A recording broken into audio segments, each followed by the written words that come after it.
సృష్టించినటువంటి కృష్ణుడు కొంచెం పెద్దవాడైన తర్వాత ఇక ఊరుకుంటాడండి. వాస్తవాన్ని, ధర్మాన్ని తెలియచేయాలనుకున్నాడు. ప్రకృతిని గౌరవించండి అని చెప్పాడు. ప్రకృతి శక్తులను, దేవతలను పూజించండి అన్నాడు.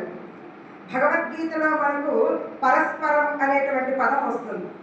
దేవతలని మీరు ఆరాధించండి, దేవతలు మిమ్మల్ని కరుణిస్తారు. ఆ నిజాన్ని చెప్పక మునిపే చేసి చూపించాలి. భగవద్గీత ఇంకా చెప్పలేదు కదా, కురుక్షేత్రం ఇంకా రాలేదు కదా, అంతకు ముందే దానిని ఆచరింపచేయించాలి. అప్పుడే కదా మీరందరూ దేవతలు మమ్మల్ని కాదని గిరిని గౌరవించటమా, ప్రకృతిని పూజించటమా, మమ్మల్ని కాదనటమా అని భయంకరమైనటువంటి సృష్టి విపరీతాలను తయారు చేయటం, వాటి నుంచి ప్రజల్ని, గోవులను, గోపాలకులను అందరినీ రక్షించాలనేటువంటి ప్రయత్నంతో బలరాముడు నాగలిని వేసి కొండను కదిపి పైకి లేపితే కృష్ణుడు చిటికెన వేలుతో లేపాడు. బాగుంటుంది కదా దృశ్యం, చాలా బాగుంటుంది. ఒక్కసారి ఊహించుకుంటే అంత పెద్ద పర్వతాన్నే పైకి ఎత్తి ఇంతమందికి రక్షణ, పశువుల పక్షులతో పాటు సకలములకు అందరికీ రక్షణ ఇచ్చినటువంటి వాడు నన్ను రక్షించలేడా? నేను ఒక్కదాన్ని, పిచ్చుక లాంటి దాన్ని, చాలా చిన్నదాన్ని, ఒక్కదాన్ని. ఈ అనంత విశ్వంలో నేనెంత, అంతటిని రక్షణ కల్పించిన వాడు నన్ను రక్షించడం.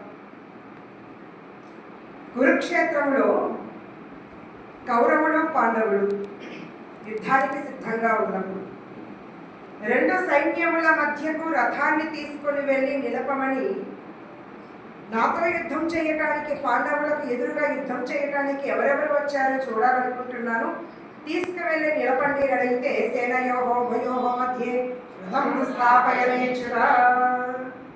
తీసుకువెళ్ళి ఆయన ఏం చేశారు? దుర్యోధనుడు, దుశ్శాసనుడు, కర్ణుడు వీళ్ళ ఎదురుగా నిలబెట్టింటే కోపం రెట్టింపు అయ్యేది. అద్భుతంగా విజృంభించేవాడు యుద్ధంలో. మరి ఈయన చేశాడు? కృష్ణుడు ఏం చేశాడండి? గురువుకు, తాతకు ఎదురుగా నిలబెట్టాడు. ఒక పని చేసే ముందు ఆలోచించి చెయ్యమని పరిస్థితుల్ని మన ముందు ఉంచుతాడండి. అయినా మనము గుడ్డి వాళ్ళ మాదిరిగా చూడకుండా, పట్టించుకోకుండా తీసుకునే నిర్ణయాలకు, చేసే పనులకు మనమే బాధ్యులవుతాం. ఆయన దారి చూపుతూ ఉంటాడు. చేస్తున్నావు, తప్పనిసరి చేస్తున్నప్పుడు కాస్త జాగ్రత్తగా చెయ్యి అనేటువంటి విఘ్నతను పొందటానికి సరైన మార్గాన్ని ఇస్తూ ఉంటాడు. తీసుకెళ్ళి తాతగారికి, గురువు గారికి ముందర నిలబెట్టారు. వాళ్ళనా నేను చంపాలని ఒక్కసారి సరే. అప్పుడు ఏం జరిగింది? ప్రోత్సహించటానికి, ధైర్యం చెప్పటానికి, బుద్ధి చెప్పటానికి భగవద్గీత జ్ఞానాన్ని అందించాడు.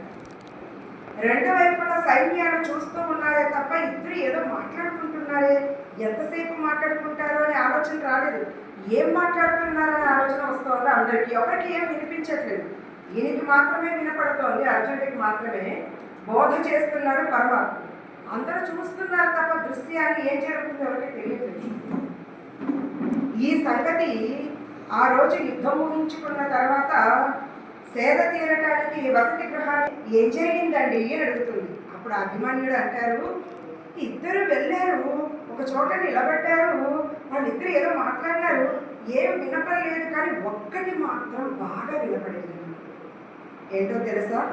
నమే భక్త ప్రణశ్యతి, నా భక్తుడైనటువంటి వానికి నాశనము లేదు, పతనము లేదు, పరీక్షలే తప్ప. అదొక్కటి బాగా నాకైతే వినపడింది. మేబీ అందరికీ వినపడిండొచ్చు. నమే భక్త ప్రణశ్యతి. అటువంటి గొప్ప వరాన్ని, అవకాశాన్ని, రక్షా కవచాన్ని ఇచ్చినటువంటి పరమాత్ముడు. సమయం 1:30 అయింది. ఇన్ని రకాలు చూస్తూ ఆ రకంగా కుంభంకి వస్తే అందరి చూపులు ఎక్కడికి వెళతాయో నాకు తెలుసు. గంట కొట్టే సమయంలో నేను వేదాంతం చెబితే శరీరం ఇక్కడ, మనస్సు ఇంకెక్కడం. ఇక నేను చెప్పే సారాంశం బుర్రలో కూడా పోదు. కాబట్టి వీలైనంత తొందరగా ముగిస్తాను, భయపడకండి. భగవద్గీతలో ధ్యాన శ్లోకాలలో భీష్మద్రోణ తథా జయద్రథ జల. చెప్పండి ఆ శ్లోకం వచ్చు. భీష్మద్రోణ తథా జయద్రథ జల గాంధారనీలోత్పల శల్యగ్రాహవతి కృపేణ వహని కర్ణేన వేలాకుల అశ్వత్థామ వికర్ణ ఘోర మకర దుర్యోధనావర్తిని సోత్తీర్ణా ఖలు పాండవైరణనది కైవర్తక కేశవ. భీష్మద్రోణుడు తటాకాలుగా తీరాలుగా, శల్యుడు నీరులాగా, బుద్ధతో గొంతు కోసేలాగా మంచిగా మాట్లాడుతున్న తీయటి మాటలతో గొంతు